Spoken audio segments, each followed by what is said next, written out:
This before the House and commend the bill to the House. Yeah. Question is that this bill be now agreed to in principle. I call the member for Baulkham Hills. Thank you, Mr Deputy Speaker. I just rise to make a modest contribution on this legislation, the Birth, Deaths and Marriages Registration Amendment Change of Name Bill 2012, and note that changing a name is a very, very important thing. Changing a name is something that can be done by a business to rebrand itself. It can be done by an individual to start themselves afresh. But unfortunately it doesn't always work, Mr Deputy Speaker, as you well know, because over the recent years the Australian Labor Party in regional New South Wales tried to change their name to Country Labor and it failed. It failed miserably. And I think so when we're discussing this legislation, Mr Deputy Speaker, we should be reminded that the Labor Party in regional New South Wales tried to change its name to Country Labor, and indeed it lost every seat bar one. So we must remind ourselves that changing names is something that people should take very, very seriously, because it doesn't always have the desired effect, as it did indeed in regional New South Wales at the last state election. Mr Deputy Speaker, this bill is a very, very important piece of legislation when we're addressing the state's fight against crime, because there are a group of serious offenders out there whom continually change their name, and they do so for ulterior reasons. But of course there are people that should change their name in a way that the majority of members of our community would see as being justified. Mr Deputy Speaker, this legislation has been brought about by the New South Wales Coalition Government without fear or favour.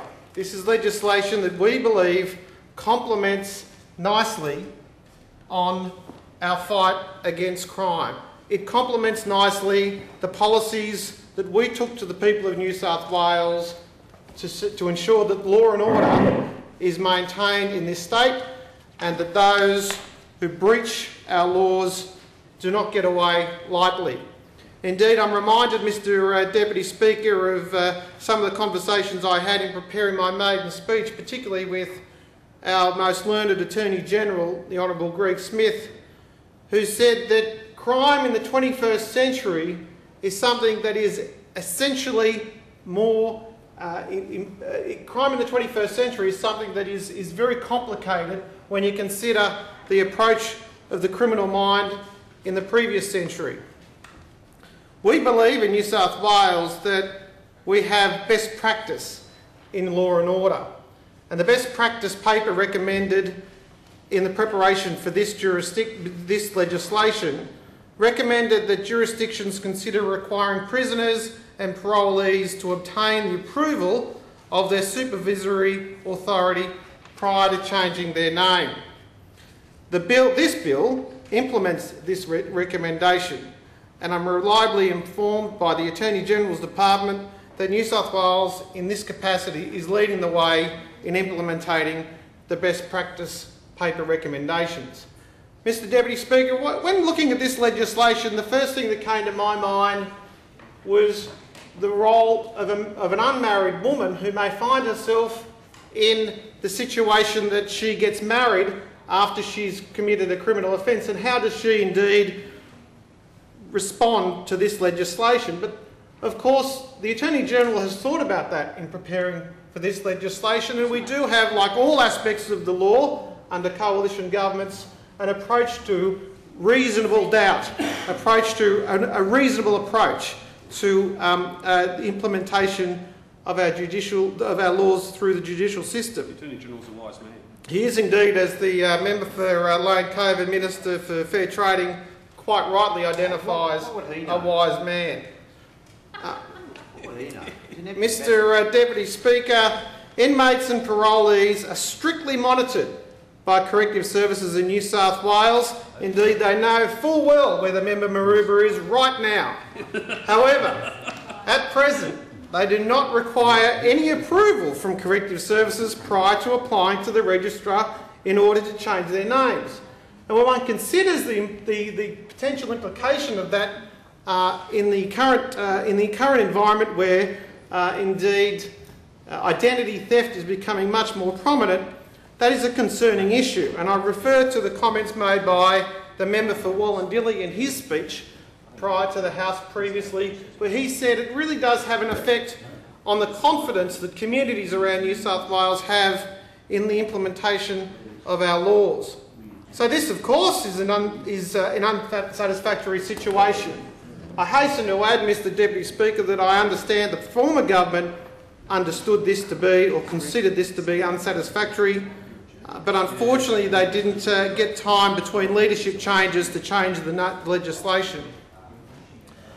Mr Deputy Speaker, this bill is about protecting the community from individuals who attempt to hide their true identities behind an adopted name.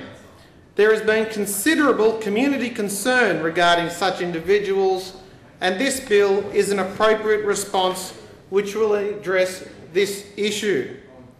The bill will prevent former serious offenders, and I think to approach the concerns raised by the member for Kiera, this is all about serious offenders. So this bill will prevent former serious offenders from changing their name within 10 years after that offence. And that prevention will continue without the approval of relevant authorities. And in this case, this legislation is referring to, of course, the Commissioner of Police and the Commissioner of Corrective Services as those aforesaid relevant authorities. The bill goes further and prevents inmates and parolees from making an application to change their names again without the approval of their supervising authority. Mr Deputy Speaker, we on this side of the House recognise that persons who have done their time should, in most circumstances, be able to start afresh.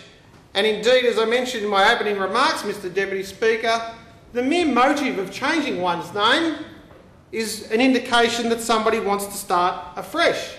And I again refer you, Mr Deputy Speaker, to the fact that the Labor Party in regional New South Wales did try to start afresh when they changed their name to Country Labor.